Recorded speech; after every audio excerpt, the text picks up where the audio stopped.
Hello class 11th के student, स्वागत है आप सभी का मेरे यूट्यूब चैनल लर्न लैब में। और आज मैं बताऊंगा आप सभी को जो इंग्लिश का मंथली टेस्ट होने वाला है आज, उसका कुछ most important VVI objective and subjective question.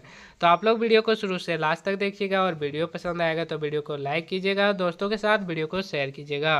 तो चलिए शुरू करते हैं। इसमें आप सभी का सबसे पहले सेक्शन ए में ऑब्जेक्टिव क्वेश्चन है 1 से 6 तक। क्वेश्चन नंबर 1 है, what does the author find hard to believe. लेखक को किस बात पर विश्वास करना कठिन लगता है। जो लेखक है उसको किस बात पर विश्वास करना कठिन है। पहला ऑप्शन है the grand mother was young and pretty. दूसरा ऑप्शन है द ग्रैंड मदर वॉज अगली। तीसरा ऑप्शन है the grand mother was young. चौथा ऑप्शन है the grand mother was short and fat. तो इसका सही आंसर होगा option number A, the grand mother was young and pretty. उसकी जो दादी थी वो यंग एंड प्रीटी थी, सुंदर एंड जवान थी, देखने में मतलब लगता था। तो इस बात पर विश्वास करना लेखक के लिए कठिन था। नेक्स्ट है question number 2, what are the girls seen doing in the photograph. तो क्वेश्चन क्या बोल रहा है, तस्वीर में दिख रही लड़कियां क्या कर रही है। तो तस्वीर में जो दिख रही लड़कियां हैं वो क्या कर रही है। पहला ऑप्शन है रनिंग, दौड़ रही है। दूसरा ऑप्शन है स्विमिंग, तैर रही है। तीसरा ऑप्शन है डांसिंग, नाच रही है। चौथा ऑप्शन है पैडलिंग। तो इसका सही आंसर होगा option number D, paddling, paddling कर रही है। नेक्स्ट है question number 3, the narrator started the voyage home. कथाकार ने यात्रा शुरू की। तो कथाकार ने यात्रा कहाँ से शुरू की। पहला ऑप्शन है साउथ एम्पटन। दूसरा ऑप्शन है प्लाईमाउथ। तीसरा ऑप्शन है लिवरपूल। चौथा ऑप्शन है सी क्लिफ। तो इसका सही आंसर होगा option number B, Plymouth. Next है question number 4, who was Tut. Tut कौन था। तो इसका सही आंसर होगा option number A, the boy king of Egypt. Egypt का बालक राजा था। नेक्स्ट है question number 5, the month that has been mentioned in the poem is. कविता में जिस महीने का उल्लेख किया गया है वह है। तो कविता में किस महीने का उल्लेख किया गया है। पहला ऑप्शन है दिसंबर। दूसरा ऑप्शन है अक्टूबर। तीसरा ऑप्शन है सितंबर। चौथा ऑप्शन है नवंबर। तो इसका सही आंसर है ऑप्शन नंबर सी, सितंबर। सितंबर महीने का उल्लेख किया गया है। नेक्स्ट है question number 6, what hyperbole is used in the poem. कविता में किस प्रकार की अतिशयोक्ति का प्रयोग किया गया है। तो कविता में किस प्रकार की अतिशयोक्ति प्रयोग किया गया है।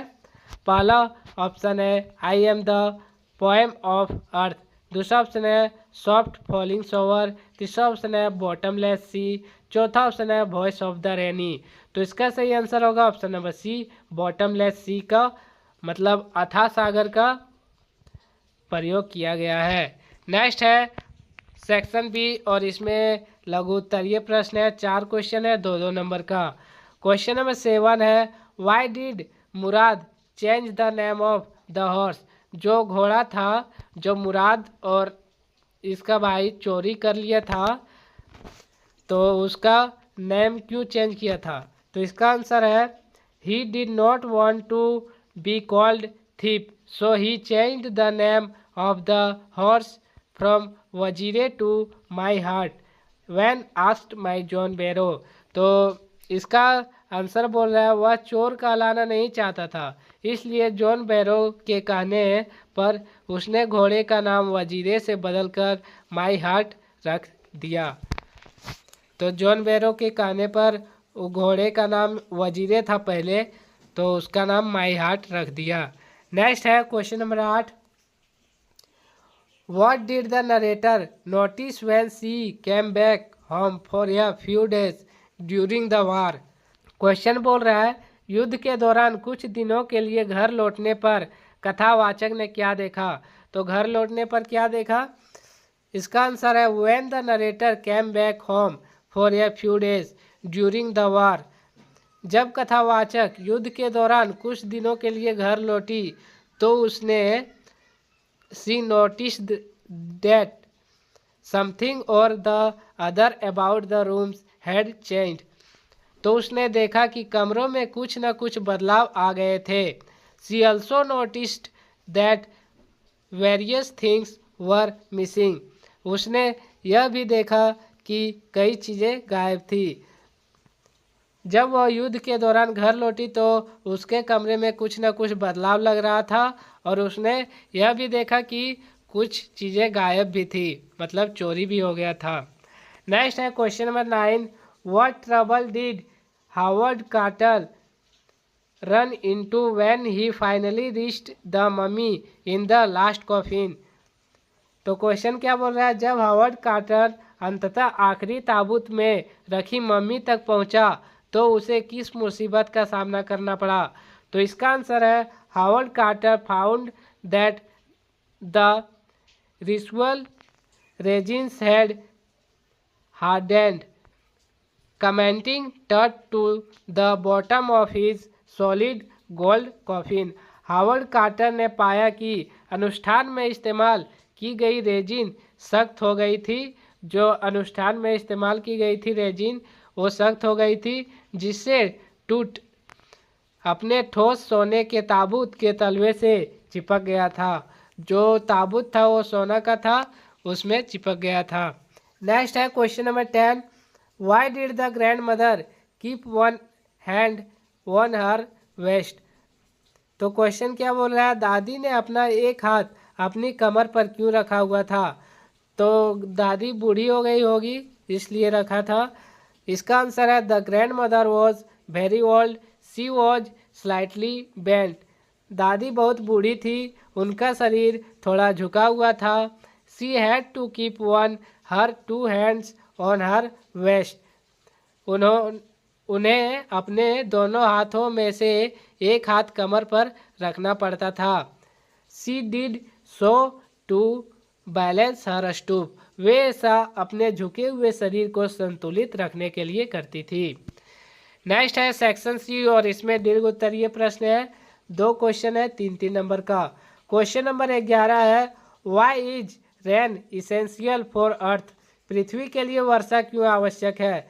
तो ये क्वेश्चन आप लोग अपने से भी लिख सकते हैं।